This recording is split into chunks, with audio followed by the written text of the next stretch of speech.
Bom, agora vamos falar do imposto de renda, a declaração do imposto de renda. A Receita Federal abriu ontem o prazo para o envio da declaração do imposto de renda. Não sejam daqueles que deixam tudo para a última hora.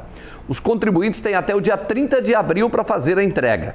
Mas como foram definidas novas regras, muitas pessoas têm dúvidas do que devem fazer.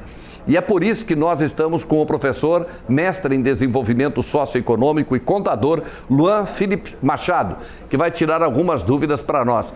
Obrigado pela gentileza, porque essa história de declaração de imposto de renda, a melhor figura que tem é o leão. Ele sempre assusta, né? Boa tarde, professor. Boa tarde, João. Obrigado pelo convite. É um prazer estar nesse espaço aqui com vocês, representando o curso de Ciências Contábeis. Exatamente, né? O leão ele tem um papel fundamental nessa vida, nesse momento da vida do contribuinte. Quais foram as principais mudanças para este ano? Bom, em decorrência da pandemia, desse momento que a gente está vivenciando por causa da pandemia, a Receita Federal criou novas regras para aqueles contribuintes que receberam no ano de 2020 o auxílio emergencial.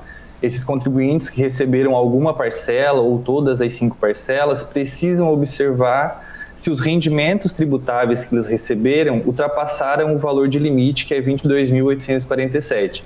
Então, esses contribuintes que receberam o auxílio emergencial vão observar se a outra fonte de renda tributável ultrapassou esse limite e aí vão estar obrigados a fazer a declaração e, além disso, devolver as parcelas que receberam de auxílio emergencial. Existem muitos cruzamentos de dados, cada vez mais, e já tem pessoas que estão preocupadas com o Pix. Ele ainda não está na mira da Receita?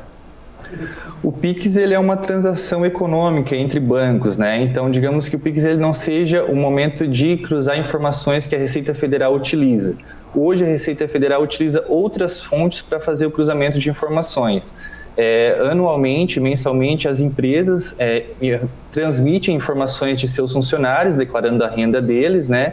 Da mesma forma que médicos fazem essa informação, empresas imobiliárias, e essas declarações anuais são fontes de cruzamento de informação para que o contribuinte depois observe se vai estar obrigado a declarar ou não. O Pix é uma funcionalidade que foi criada agora, né, que possivelmente mais para frente seja um dos pontos que a Receita Federal utilizará para fazer um cruzamento de informações.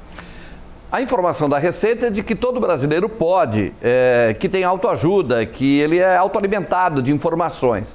Mas isso acontece, via de regra, isso ou nós temos que partir para buscar um profissional para nos acompanhar? Então, a Receita Federal disponibiliza algumas regras, né? Mas como a gente sabe, toda regra tem a sua exceção.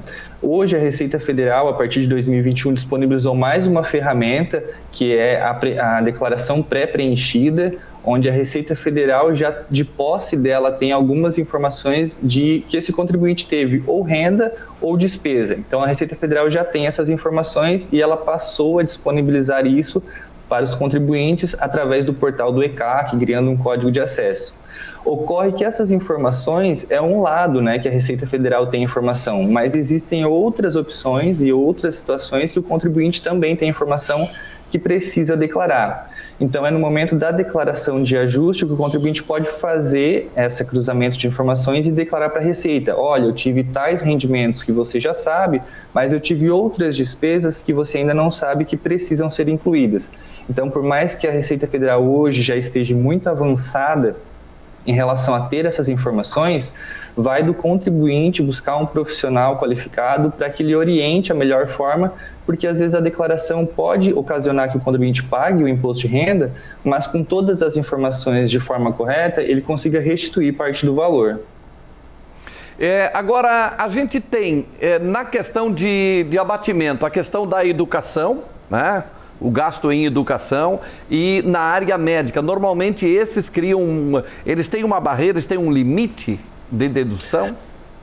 A parte de ensino, a parte educacional, ela sim tem um limite, então seja as despesas próprias do contribuinte, então a questão de um ensino, de uma graduação, ou de seus dependentes, talvez a escola particular do filho. Então esse ele tem um limite de valor. As despesas médicas, essas porventura não têm um limite. Então, se tem consultas médicas, tratamentos médicos, psicólogos, odontológicos, essas não possuem um limite, e aí vai do contribuinte juntar toda essa documentação que ocorreram durante o exercício de 2020 para apresentar na declaração de ajuste anual.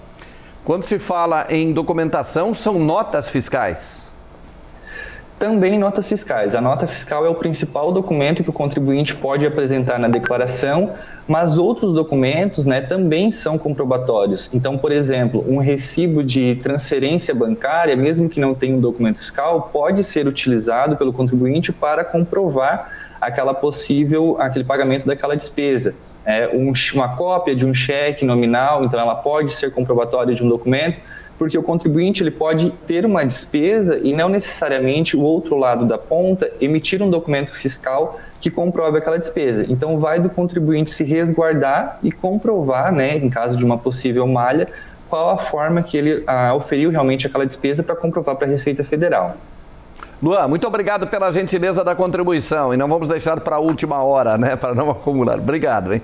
Nada, estamos à disposição. Obrigado também. Aí, portanto, a gente falou sobre essa declaração do imposto de renda aí com o contador, o Luan, que nos traz esses detalhes importantes. Não vamos deixar lá para o dia 30 de abril, vamos fazer antes.